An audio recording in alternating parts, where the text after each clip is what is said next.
Bonza airline goes into administration, stranding thousands of passengers.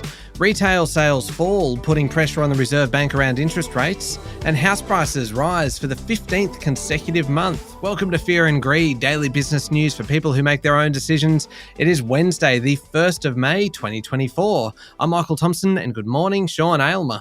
Good morning, Michael. Very big 24 hours of news or so. Plenty going on. Yeah, there certainly was. And when you look at the Bonza story, that's actually our interview today as well. And you're speaking to international aviation consultant Neil Hansford, who I reckon would have to be one of the most knowledgeable, but also very blunt. He is quite upfront about what he thought Bonza's chances were.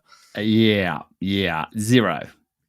He was fun to interview because not often do you interview someone and they give you one-word answers, and he's not being rude in any way. He just, I put straight to him hard questions, you would think, about what he thought was going to happen, and he just told me in one word. Yeah. Not a believer in Bonza or even a third airline in Australia, not specifically Bonza, but a third airline in Australia. So we have a great chat to him about what happened at Bonza and why the market is so tight. And, whether or not a second airline, Virgin, for example, can actually compete with Qantas. So it's a great chat. Yeah, it certainly is. It's coming up after the show. Sean, a quick mention, today's obviously Wednesday, which means there is a newsletter coming out today, the Fear and Greed newsletter. So if you haven't already signed up, you can still do that. Head along to fearandgreed.com.au, put your email address in. The newsletter comes out mid-morning or so. Once you have finished just filling it with your opinions on every story that's grabbed you this week. It's coming soon. I promise. I'll probably, yeah. Well, no, I do know what I'm writing about. I'm going to talk about what I think will happen to interest rates this year.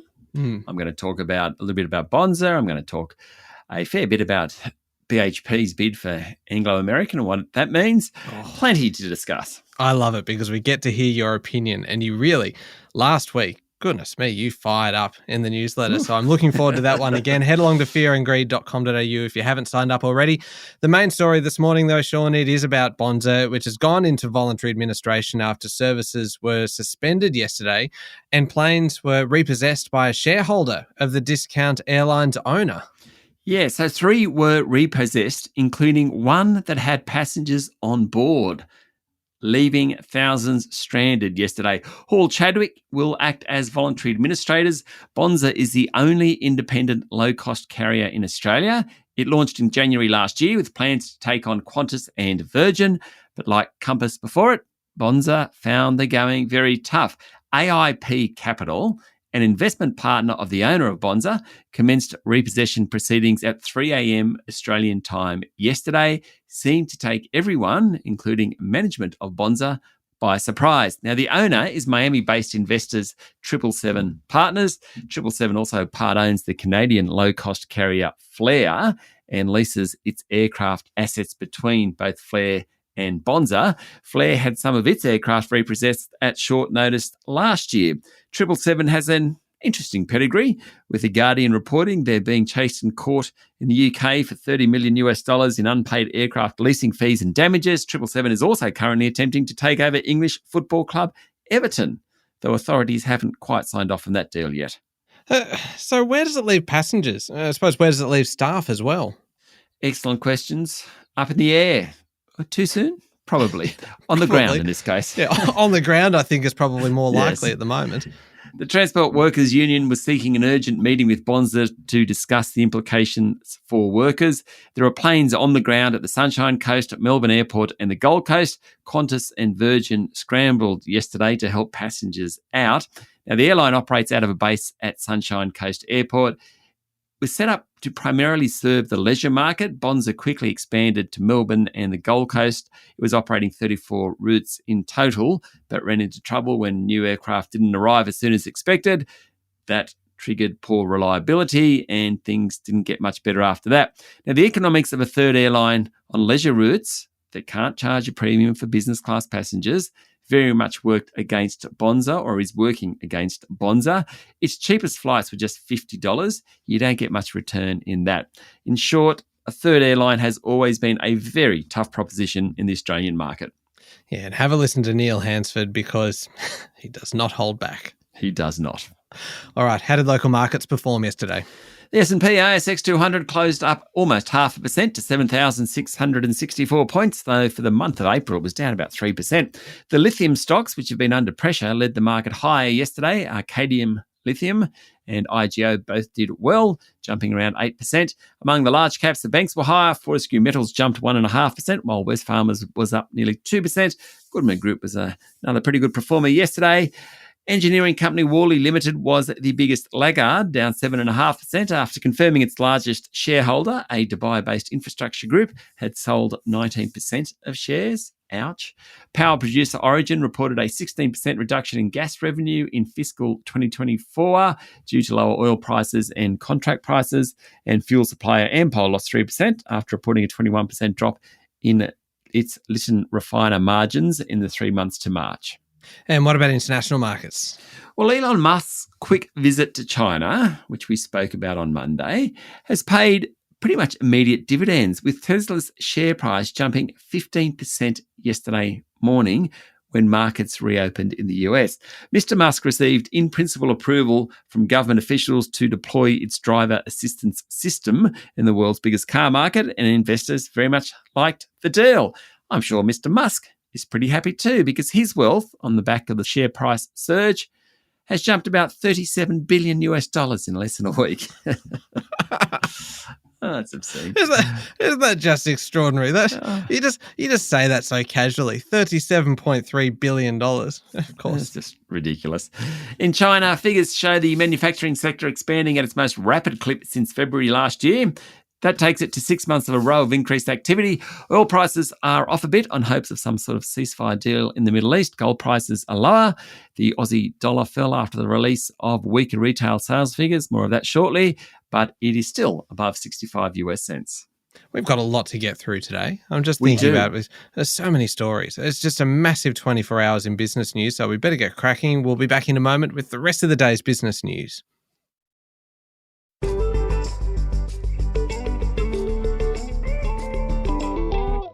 Sean, you mentioned this one before. Retail sales fell in March as the cost of living pressures continue to bite consumers, adding to the case for no change in interest rates and a cut later in the year. Outside the COVID pandemic and the introduction of the GST, retail growth is the weakest on record on a year-on-year basis at less than 1%. Sales fell in all industries except food retailing, with clothing, footwear and personal accessory retailing falling most, followed by department stores. Now, the Bureau of Statistics said that the Taylor Swift-inspired boost in turnover for fashion in February proved very temporary. If you look at the inflation data from last week, prices are rising in education, healthcare, housing, insurance, that type of stuff. They're necessities and really hard to cut back on. When it comes to most other things, people just aren't spending as much. And we are seeing that in those figures yesterday. What does it mean for interest rates? Well, the Reserve Bank is determined to stamp out inflation. That's what we all focus on. But higher interest rates would considerably hurt many Australians already struggling to make ends meet. That's why they're likely to be on hold for a while.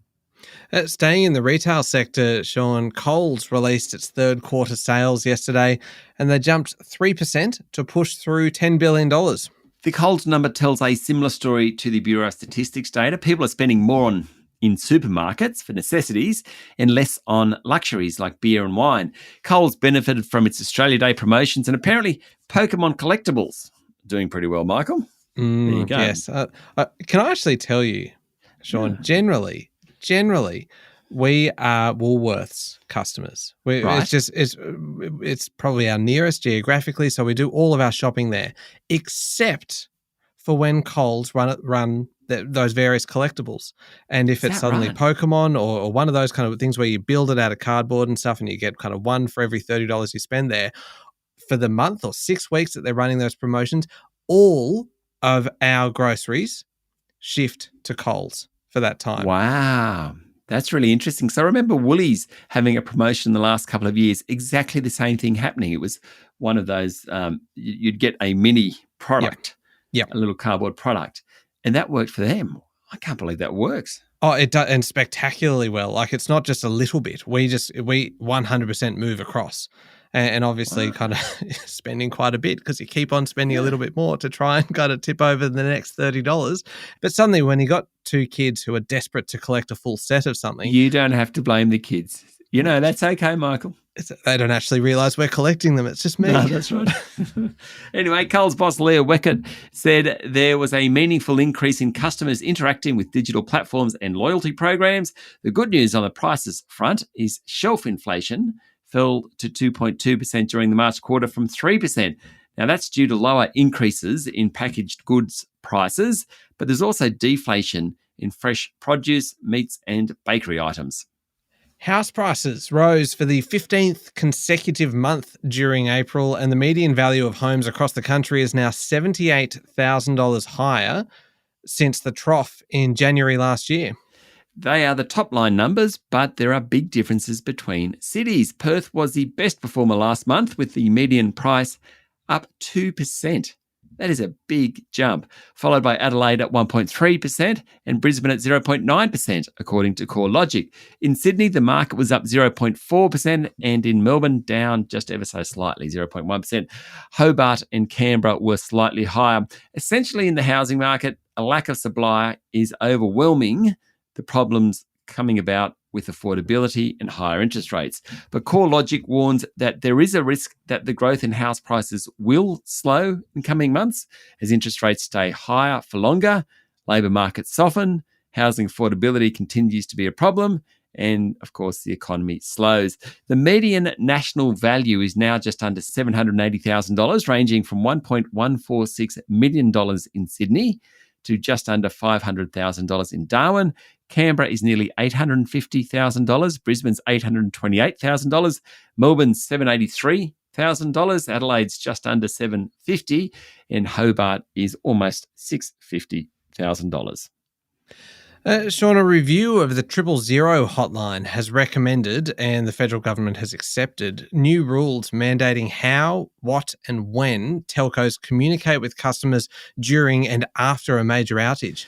Following a federal inquiry into the Optus outage last year, the Albanese government has promised to improve accountability of telcos and boost oversight of the emergency network. The industry will need to give the regulator a work plan after a major outage that explains how an impacted company will work to prevent one in the future. The review recommended carriers conduct testing every 6 months to ensure sustained access to the emergency network. Communications Minister Michelle Rowland yesterday told the ABC that Optus failed to follow voluntary guidelines on what carriers were required to do in the case of mass outages. The voluntary industry code will now be made mandatory. Now, Optus experienced a 14-hour network outage in November, left more than 10 million customers and thousands of businesses without phone or internet services. Thousands of 000 calls were unable to get through. The federal government will invest $470 million and the Queensland government another $470 million in a company hoping to build the world's first quantum computer. Yes, the company, Psi Quantum, that's PSI Quantum, Psi Quantum, is US owned. It has its headquarters in Palo Alto in California, but it was set up by Australians. The Fed's contribution is part of the government's Future Made in Australia strategy. The joint investment will secure Psi Quantum's Asia Pacific headquarters in Brisbane. As part of that investment, Psi Quantum will create up to 400 highly skilled jobs, establish partnerships within the local quantum industry, create a new dedicated climate research centre and invest in university and research collaborations, including PhD positions and internships. Now, the goal is to create the world's first quantum computer in Brisbane. I've been hearing about quantum computers for years, and there are plenty of players out there trying to do it, including IBMs of the world. Proponents of quantum computers reckon that basically they'll be critical in everything from artificial intelligence, cybersecurity, medical research, and all that. The thing is, we don't know whether they can do it. I mean, I hope they can do it. I hope they can do it. I don't know. So what? Oh, no. You know I'm going to ask you, what exactly is quantum computing? Because it's like you hear it kind of tossed around all the time, but what's the difference between, say, like regular computing and quantum computing? So it's the processing. Regular computing works on bits, zeros and ones effectively, and it's one or the other. And quantum I'm totally going from memory here, works on qubits, Q-U-B-I-T-S, qubits. And basically, it means that they can operate the zeros and ones at the same time. So it increases the power of the computing ability of the machine. Now, someone's going to say, that guy's an idiot, but I've got to get points for at least trying to explain it. It basically supercharges the computing power of a machine by redesigning how bits are manipulated. Sean, that was a fantastic explanation off the cuff. Every word might have come out of your backside just then, but I think it did. But still, I believed it. You said it with conviction, or parts of it with conviction. Goodness me. Fascinating space, though, isn't it? Yeah, it is absolutely fascinating. I went to a speech on it not that long ago, and the potential is phenomenal, but these qubits don't act in a stable way. So that's a bit of a problem. Anyway, I'll just shut up at this point. You should quit while you're ahead. Yeah. Yep. The credibility is still pretty good, though, at the moment. So let's continue. Serious story now, Sean. Mining giants BHP and Vale have reached a $38 billion settlement deal with the Brazilian government for the 2015 tailings dam disaster at their Samarco iron ore complex. The proposal comes after talks between the Brazilian authorities and Samarco's 50-50 joint ventures seemed at an impasse last year amid reports of a Brazilian push for more than $60 billion in cleanup and compensation costs, according to the Financial Review. Yesterday, BHP confirmed a deal had been reached. Media reports suggest it totals 127 billion Brazilian reals, which includes, about a quarter of that has already been dispersed via the Renova Foundation, which was a special reparation unit that BHP and Vale set up to deal with the disaster's aftermath. Just a reminder of what that disaster was. Back in 2015, a BHP Vale dam collapsed, causing a mudslide that killed 19 people, severely polluted a major river, an environmental disaster, and there has been ongoing ramifications ever since. Turning to international news now, Israel appears to be softening its stance on a ceasefire with Hamas, offering to accept fewer hostages to be freed during the first phase of a new truce in the Gaza Strip.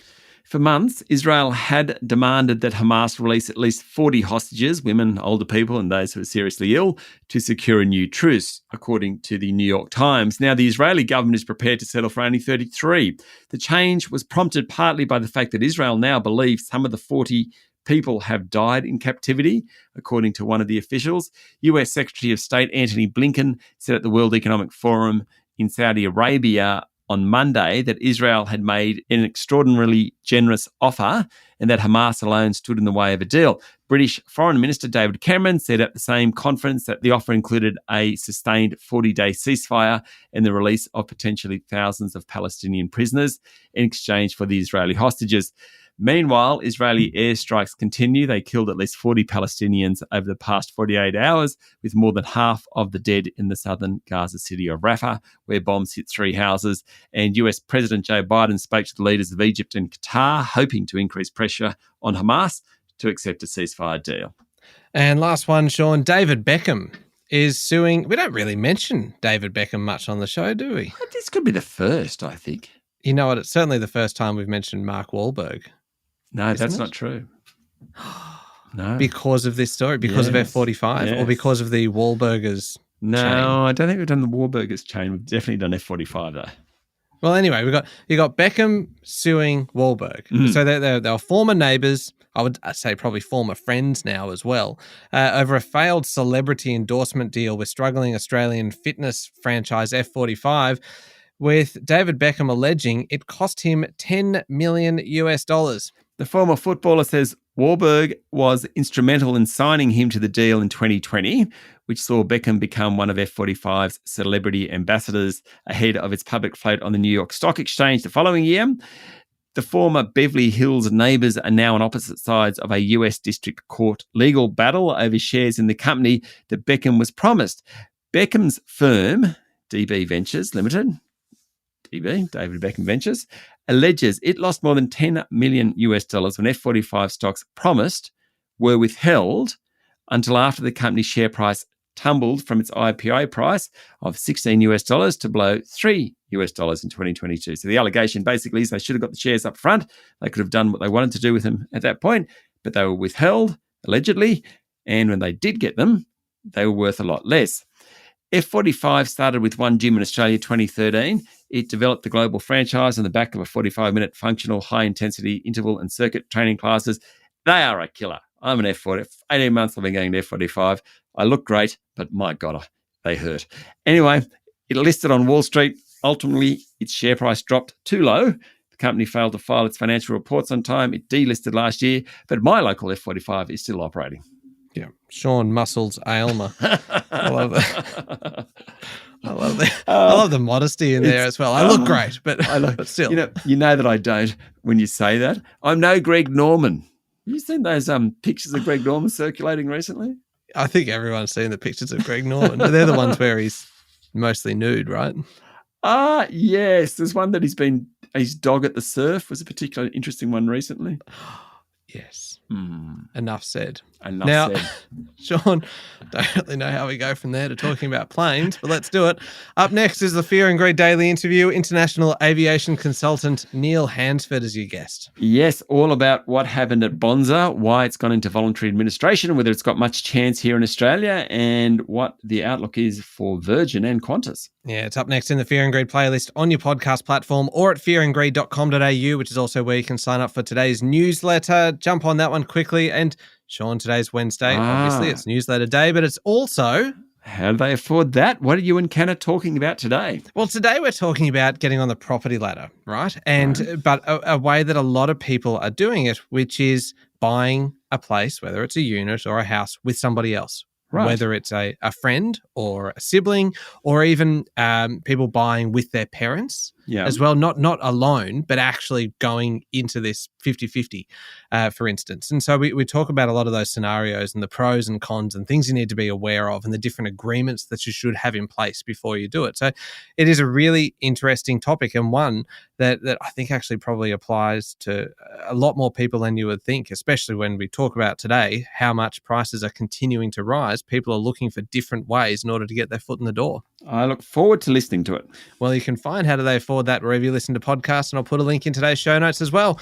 Thank you, Sean. Thank you, Michael. It's Wednesday, the 1st of May, 2024. Make sure you're following the podcast and please join us online on LinkedIn, Instagram, X, TikTok and Facebook. I'm Michael Thompson and that was Fear and Greed. Have a great day.